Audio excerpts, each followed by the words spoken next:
বার্ষিক সাংগঠনিক বৈঠক সেই বিষয়ে কিন্তু আজকে ভারতীয় জনতা পার্টি অর্থাৎ বিজেপির পক্ষ থেকে জেলা কার্যালয় থেকে মিছিল শুরু হয়েছে। এই মিছিল এগিয়ে চলছে এই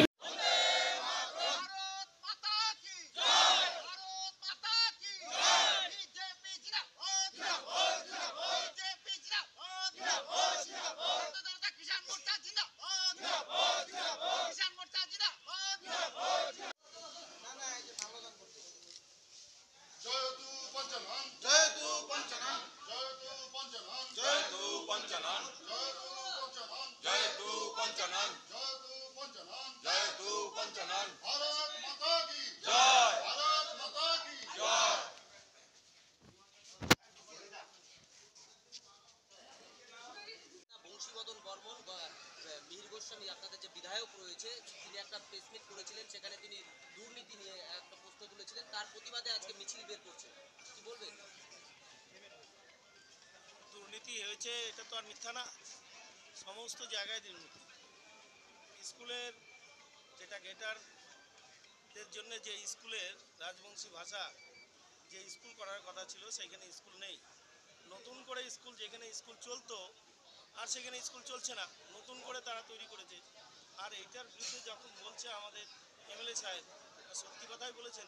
আর তার জন্য মিছিল করে তো আর দুর্নীতিটা বন্ধ করা যাবে না।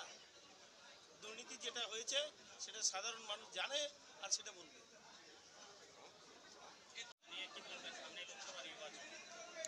নির্বাচন নাই আমাদের তো, আজকে এখানে সম্মেলন আছে, ঠিক আছে। আর আমরা মিছিল করে প্রায় 3 কিলোমিটার রাস্তা অতিক্রম করে ঠাকুর পঞ্চানন ভবন আমরা উপস্থিত হলাম। এই সরকার 11 সালে প্রতিষ্ঠিত হয়েছে, বাংলার এই তৃণমূল কংগ্রেস সরকার 11 সাল থেকে অদ্যাবধি রাজ্যের কৃষকদের প্রতি চরম উদাসীনতা দেখাচ্ছে এই সরকার। প্রতি বছর কৃষক আত্মহত্যায় রেকর্ড করছে পশ্চিমবঙ্গ।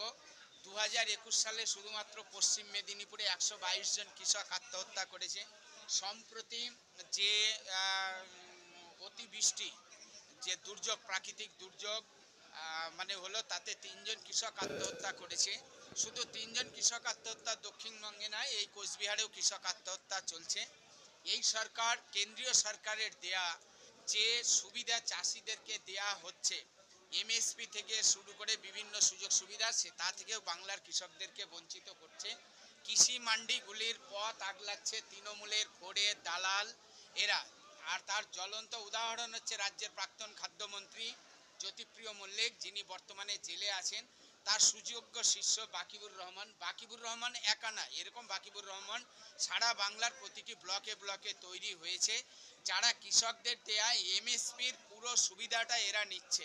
আপনারা প্রত্যেকেই জানেন যে যখন রেশন কার্ড আধার লিঙ্ক করানোর কাজ চললো, তখন প্রায় 1.5 কোটি রেশন কার্ড, ভুয়ো রেশন কার্ড বাতিল হলো, এবং জব কার্ড প্রায় 2 কোটি জব কার্ড বাতিল হলো। আজকে যদি একা কৃষকদের অ্যাকাউন্ট নিয়ে যদি তদন্ত চলে, তাহলে দেখা যাবে যে অর্ধেকের বেশি ভুয়ো অ্যাকাউন্টের মাধ্যমে এই রাজ্যের তৃণমূলের দালালরা কৃষকদের দেয়া কেন্দ্রীয় সরকারের যে ভর্তুকি, তার সেই হাজার হাজার কোটি টাকা এরা লুট করছে।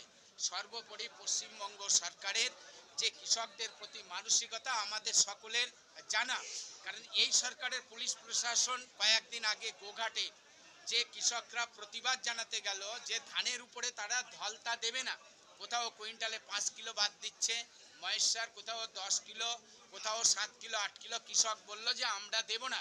গোঘাটে রাস্তা অবরোধ করলো, এবং আপনারা দেখেছেন যে গোঘাটের ওসি কোন ভাষায় বাংলার কৃষকদেরকে আক্রমণ করেছে। এটা শুধুমাত্র ওই ওসির বক্তব্য নয়, এটা এই সরকারের বক্তব্য এবং এই সরকারের যে শাসক দল তাদের বক্তব্য। একদিকে আমরা গোঘাটের ওসির বক্তব্য আমরা দেখেছি, আর গতকালকে আমরা দেখেছি যে এই বাংলার কুলাঙ্গার রাস্কেল কল্যাণ বন্দ্যোপাধ্যায়, যে একজন কৃষক সন্তান, ডেপুটি স্পিকার জগদীপ ধনখড়ের সম্পর্কে তার অঙ্গ কীরকমভাবে বিকৃতি করেছে, কিভাবে তাকে মানে অসম্মানিত করেছে। জগদীপ ধনখড় একজন কৃষক সন্তান। এই বাংলার প্রায় 70% মানুষ যারা প্রত্যক্ষভাবে বা পরোক্ষভাবে কৃষিকাজের সঙ্গে যুক্ত। জগদীপ ধনখড়কে অপমান করা মানে সারা ভারতবর্ষের কৃষক সন্তানদেরকে অপমান করা। গোঘাটের ওসি সেখানকার চাষিদের শুয়োরের বাচ্চা বলে গালাগালি দিয়েছেন। শুধু সেখানকার কৃষককে নয়, সারা বাংলার কৃষককে এই ভাষায় আক্রমণ করেছে তৃণমূল কংগ্রেস। আজকে আমাদের বলতে লজ্জা করে যে উত্তরবঙ্গের মাটি পবিত্র করেছে ঠাকুর পঞ্চানন বর্মন, আজকে তার সেই পবিত্র সভাগৃহে আমরা যখন সভা করতে যাচ্ছি, এই বাংলা পবিত্র করেছেন ঠাকুর রামকৃষ্ণ পরমহংসদেব, যেমনি তেমনি সাহিত্য সম্রাট বঙ্কিমচন্দ্র চট্টোপাধ্যায় বন্দে মাতরম উপহার দিয়েছেন, রবীন্দ্রনাথ ঠাকুর জনগণ মন অধিনায়ক উপহার দিয়েছেন, কবি দ্বিজেন্দ্রলাল ধনধান্যে পুষ্প ভরা আমাদের এই বসুন্ধরা উপহার দিয়েছেন, জীবনানন্দ দাশ দিয়েছেন রূপসী বাংলা। আমরা সেই বাংলাকে এরা প্রতি মুহূর্তে পদদলিত করছে, অসম্মানিত করছে। বাংলার কৃষক আত্মহত্যা করছে। কেন্দ্রের সরকার কৃষি সম্মান নিধি দেয়া থেকে শুরু করে কৃষি সরঞ্জামের উপরে 30 থেকে 90% পর্যন্ত সাবসিডি দিচ্ছে, তার থেকে কৃষকরা বঞ্চিত হচ্ছে। আমরা তাই সারা রাজ্যের সঙ্গে উত্তরবঙ্গেও আমরা এই প্রতিবাদী সভা করব। এখানেও আমরা কৃষক আন্দোলন জোরদারভাবে করব। পাশে আমাদের এ জেলা সভাপতি সুকুমার রায় আছেন, কিষাণ মোর্চা সভাপতি মুরারি কৃষ্ণ রায়, আমার জিএস কমলেশ মুখার্জি সহসভাপতি বিমল সরকার আছেন। সবাইকে নিয়ে আমরা জোরদার। MG Memorial School is a day English medium co-educational school with day boarding and creche facility. It has a beautiful building, classrooms with natural lights, spacious playground with sandpit, splash pool and dormitories, homely tasty food for day boarders and creche. The school offers all subjects in English. Vernacular is must according to their mother tongue Hindi or Bengali. Our motto, where learning begins, aims planting the seed of knowledge. We believe for good leaders of tomorrow, we need good schooling today. Near Jilla Parishad, Kuch Bihar.